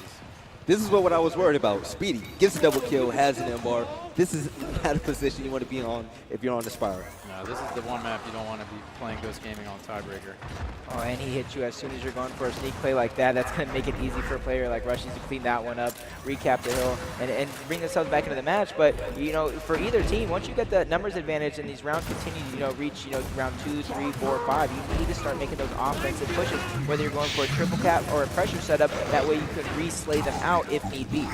And you can see actually right there, Speedy had control of that M-bar up top, missed the guy that was flanking through, took out one of the members, and he met him up, coming up into that control room, lost the fight as well there. So if he was able to hit that M-bar shot, it would have changed things up. Most likely that player would have backed up and wasn't going to make that aggressive push. When you have the M-bar, you don't really have to worry about going for headshots as much.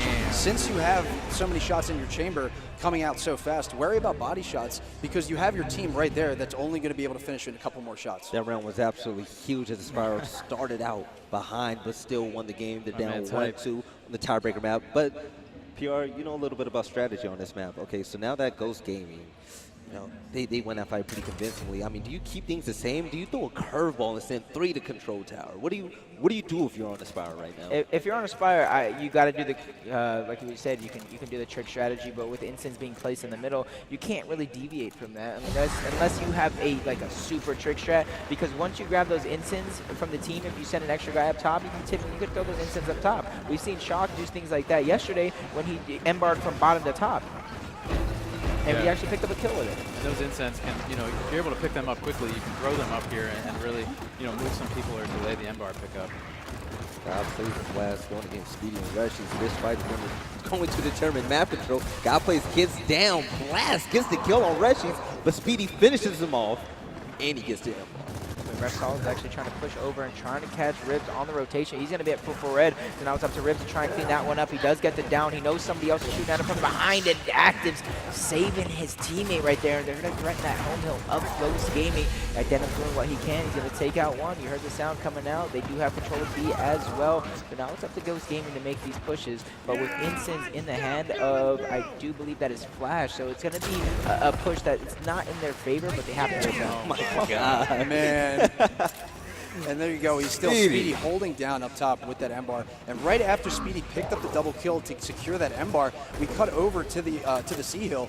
Ended up Speedy hitting one of the players of Aspire in the back, immediately taking cover, and then Ribs, whether it being Ribs, his veteran nature, or just the great communication by Ghost, he immediately knew he got shot with that M-bar, made that push behind cover, and just drew him out of that fight. And then they ended up keeping control of the C hill because of that. There's M-bar cleaning up the kill with the, able to get those kills from a down player. Definitely a great use of that. Idem straight up bullying in a 1v2 situation. Cog going for the domination. Idem is still alive. He was able to escape. That's pretty smart. Pretty smart has to play for him. He didn't force the fight where he could have died, but instead he ran back to support his teammates at the C-hill. You know, we were talking about, you know, previously after map number 1, like what's it going to take for either of these teams? And I mentioned map number 2 is going to come down to that first half, right? Ghost Gaming won the first half 4-2, and they gained the momentum, and it's carrying over into this game. You see 120 to around 190-ish. You know, Ghost Gaming is doing everything right for the most part. They just need to close it out here. God plays, he's taking that move all the way down as he throws the smoke to the other side, knowing that he actually had one on the far left here to force out, but there's multiple shots coming in to cross here, so God plays can pick up that kill on Rushies, making the move forward and trying to go with the shot blindly over the cover, but Ribs taking it out. It ends up getting sprayed there with the instant throw, getting taken out as well. Flash down too. These instants are all over the place, but Flash was actually using it, just hoping someone was going to push up and just detonating it, hoping that that splash damage was going to kill somebody. Speedy does still have the M-bar, and you got to assume the next respawn of the M-bar is going to be coming up soon. So with only one hill, you know, that could be a little debate. You know, leave it up there, leave that top control, let Aspire think I'm going to get a free M-bar, and then draw them away from your home hill where they actually need to be. And C hill's still completely open right now, but there has to be an aggressive push now to the home hill of Ghost, as Inspire already knows that. They need to not worry about their home hill and just get through, take them out, send them back to the respawns here, but you can see Speedy now just holding it through the smoke, not letting them get an inch into their section of the map. You can hear now them standing up. They are ready to run away with this one. What has to change at this point?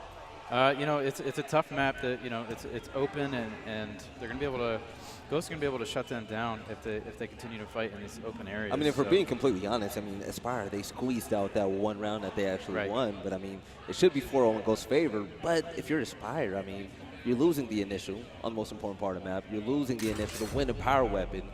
You don't have map control. What has to change? They're spreading them out here with a sniper bottom and M-bar top, so that's definitely going to spread things out a little bit. But to me, you know, you need something drastic to force a fight and win a gunfight. I think their highest probability of taking it is focusing up top and, you know, sending an extra man up there, hit a couple smokes and go win it. But it looks like it's still going to be a 2v2.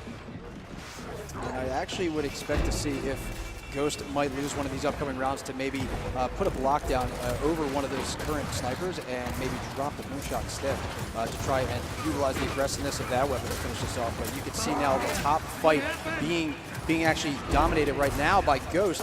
Rushies and Speedy's actually forcing members of Aspire back with their shotguns, and with Rushies now pulling out that M-bar, looking for the headshot, able to get one member. That's Blast down. Blast getting a kill though, still being able to survive. Is he going to stay alive? And Rushies taking his haircut right off the top of the cover to finish off that sweet double kill with the M-bar.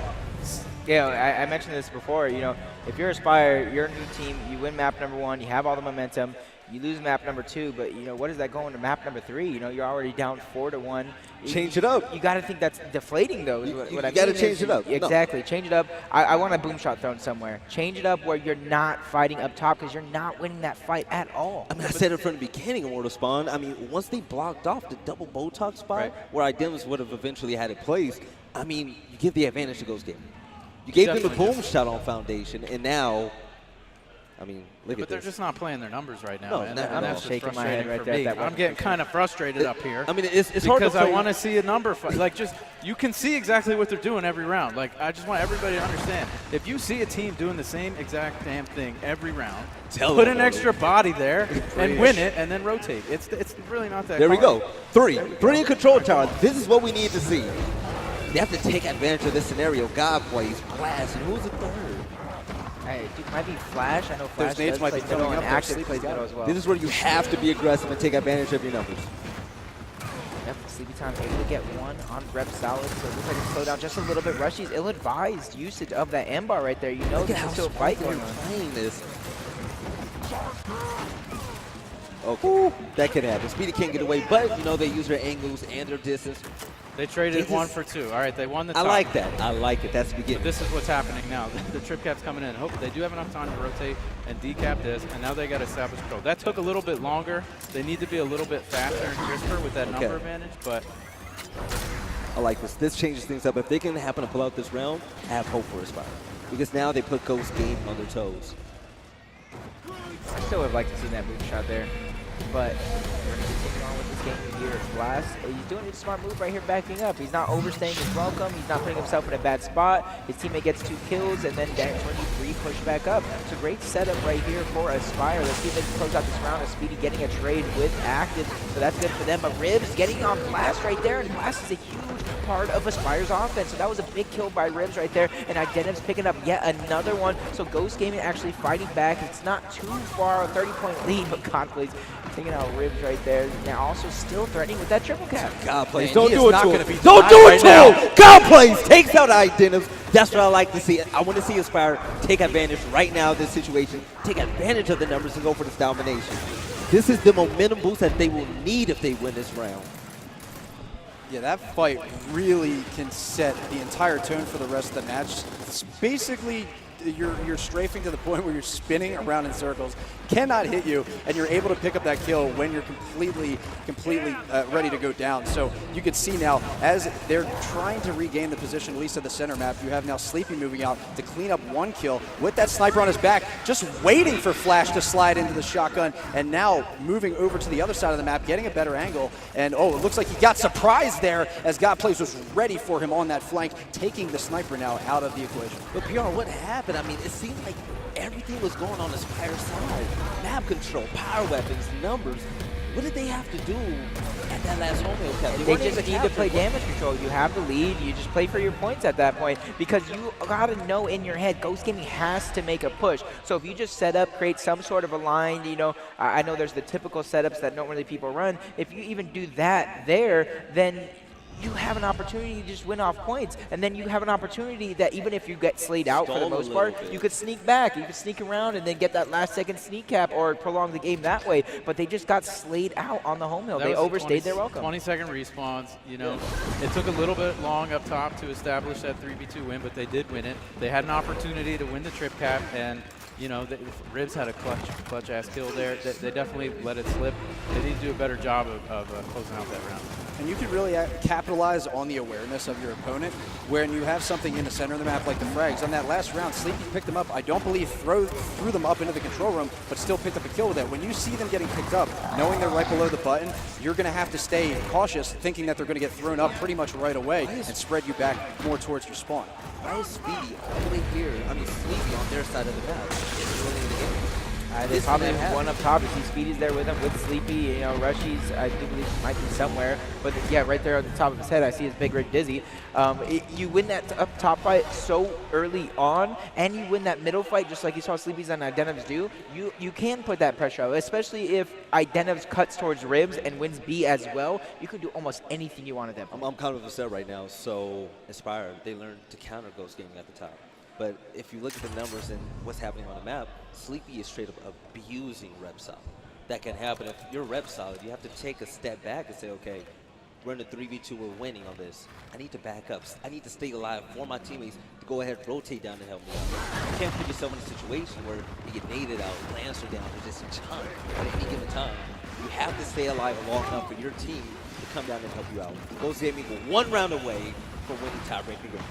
Yeah, I want to say this might be too late for Aspire to throw that boom shot down. Obviously, I still want to see them do it. It changes the up top fight. You see Active getting first blood out Sleepy.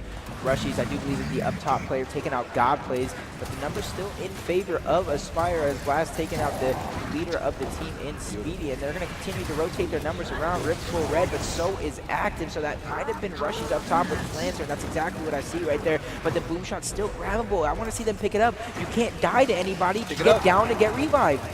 There he gets it. He had 2 guys run in, 1 guy picked it up, got down, and he's still putting a lot of that fire in, actually going for the second, but not able to finish off Rushy's nose, seeing where they're rotating and trying to go back out to the other side. But Flashy actually staying underneath the button out, waiting for that push from Ghost to push into the center, and there comes Rushy's from the top, runs right to where he was, saying, I can't hit him from where I'm at. I'm just going to go down and take care of business myself. Bullied him and took the boom shot.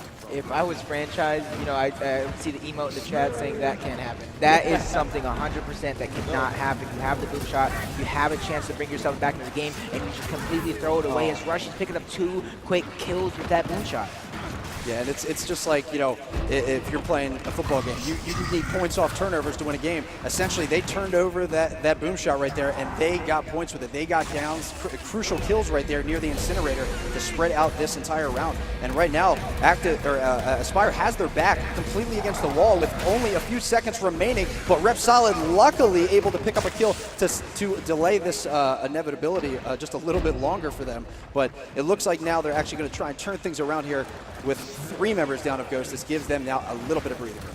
I believe there's like a minute 10 towards the next boom shot spawn. So you got to start setting up, and in about 20 seconds is your no die timer, right? So in about 20 seconds, you're not allowed to die anymore on the team, because then if you do die, that gives position of the boom shot to the other team. See right now, Rep Solid with that meat shield, just trying to distract a little bit of the members that are coming out of Ghost Gaming spawn. Following with Ribs here up in that butt. He knows that someone's going to try to make a push here up top, but Ribs still holding his position. Had faith in his team, knowing that there was only a couple seconds for that trip cap, but he knew that they were going to be in position to try and stop that. Only gave them a few seconds of that same motivation there, that they might have walked away with that. You can see, though, running in there, making work, and knowing what needed to be done. Now Speedy's standing there waiting, knows there's only a few more moments until that boom's going to be up, and he picks it up, ready to go. They're already moving. And it's another interesting thing. Coming back to the preparation for Ghost, when they know how these spawns are going to come up for all these power weapons right on the second, you know, you're seeing something essentially that your opponents that isn't even there. They can't see. You're going to move up and pick up that weapon on the first frame it comes, while your opponents that aren't keeping tabs on it are going to wait till they can actually see it on the map to make that push. So they're already 2 steps behind. Great play by God plays for smokes out Speedy, who had the boom shot, so he can move across the map. His team rotations have to be on point right now. It's Ghost Gaming to go on for the domination to win the 7th round of the tiebreaker game. Ghost Gaming 2-1 over Aspire. Guys, what did we see? What type of breakdown did Aspire have in this matchup? Yeah, I mean, it was pretty convincing at a Ghost Gaming. I think they're the complete package for a map like Forge Blitz, because you have, you know, it plays to their skill sets so well. Sleepy is so smart about pushing or flanking and sort of looking for those opportunities. Ribs sort of sees the big picture, and he's able to sort of dissect the whole thing going down. Idena is such an amazing support player, and then can step up and fill in the gaps. The way that map is laid out, they're just able to sort of, you know, put it into their benefits and their play styles. It's just such a hard map to beat them on. Well, there's a few things that happened. We saw Speedy and Rushies run rampant up top of the control room, and also we saw Sleepy completely take advantage of Rep Solid. To you, which was the bigger thing for Ghost Gaming? I think the fact that it wasn't even Ghost Gaming, it was just the fact that Aspire did not adapt at all. So Ghost Gaming was literally able to do whatever they wanted, and that's why I was saying early on in that matchup, just throw a boom shot middle. You're not winning the up top fight. That E fight doesn't typically matter because of the button, so you throw a boom shot down, you have to send 3 members from each team down there, and it's a 1v1 up top. So if you lose that 1v1, it's not too much of a big deal, especially if you could push across to their side or get in the pillars. But Aspire just, you know, throwing incense in the middle, nades in the middle, something that's not going to change up the fight, and that's something they need to do better going on. I feel like their inexperience played a role in that. Them blocking off the double Botox spot that could have been used for the end bar, which, you know, Speedy and Rushies have free access to. But if you're on Aspire, if your guy plays a veteran, and other team who's placed at the top before, what are you telling your team throughout the rest of pool play? Well, they're going to need to do something a little bit differently, clearly, because Ghost Gaming was able to adapt to what they were doing. They fought it hard in Foundation because their strategy worked so well right off the bat. You know, that map can be completely unforgiving for a lot of teams, especially if you're playing a team full of goons as your opponents. They can roll as a squad tight and win a lot of those fights, but coming into these next maps, Ghost was able to adapt. They were able to evolve their strategies around what they were doing, and clearly it worked out for them. But that raises the question, if you're Ghost Gaming, a team that was in the championship game in Mexico at the last event, are you worried if you're them? Because you're struggling against teams like Aspire, Fable. I mean, does that mean anything to them, or are they looking okay? They got to clean up a little bit. You know, they're winning these games, but they're not clean. They got to clean some things up, and you know, it basically comes down to recognizing when the Wolfpacks are coming and playing against that. You know, of course they want to fight those things, but for Aspire, they need to learn from that particular one better weapon placements because they have the skills. But you're right. They spread them out with the block and the sniper down bottom. There was nothing being placed that added to, you know, their play style, that force of fight. There was Ghost Gaming's map. Like, it felt like that was Ghost Gaming's territory the whole time. Looks like a lot of ranked match placements. You know, that home hill players, like, he was placing, I want the sniper. You know what I'm saying? In the middle, they're like, oh, okay, I want nades. With the MR up top, it's like, I want now. I feel like I can win it. But it's not about what you feel anymore. It's about what the team game is and how you prepared for this event. So, you know, things like that, you have to clean up going forward, because once you put the MR up top and you put the nades middle, you're just giving Ghost Gaming the fights that they want. Yeah, so looking at the rest of the pool, how do you think this Aspire roster is going to face up against Fable and Task Force? Well, Task Force had a rough day yesterday in the pool, so they have a lot to prove today, because if they come in against Aspire, who are obviously coming off of this loss, you know, a lot of teams, they have a little bit of a break, but Aspire, they have a chance now jumping right back into the game on the main stage in such a big way. They can really bounce back hard, and I think they have way more riding on this right now at the moment coming into this game. And talking about our main stage games, we have Task Force against Aspire Gaming coming up next with Team Supremacy and the Ghost Crew, Immortal Spawn. What game are you most excited to watch? You know, I want to see Aspire carry and win this Task Force game. I think it's going to be really difficult against Fable. The way that Fable plays and how methodical that team is, you know, it's going to be a challenge for them. Yeah. So when you look at Task Force Gaming, who's on that roster and who really stands out to you? I mean, you got Demo, Strafey, Detox, Keem, and Neglect. The person that stands out to me most is probably maybe Keem. Really? Keem, you know, former member of Ghost Gaming. Like, he does a little bit of everything right there. But then on the flip side, maybe Strafey as well. A lot of people used to say Strafey was kind of the next best thing, but then something happened along the road, and he kind of, like, I don't know if he fell off, lost motivation. He was actually let go from Demo's team and then re-picked back up. Yes. So, you know, you got to think, you know, Strafey has something to prove. Yes, I would like to give a huge congratulations to Ghost Gaming on that hard-fought win against Aspire, but I say we take it off to an interview with that team.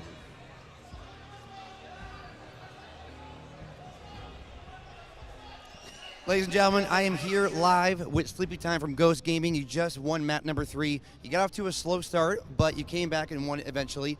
What were you telling your team after that first map to kind of keep yourselves composed and in the game?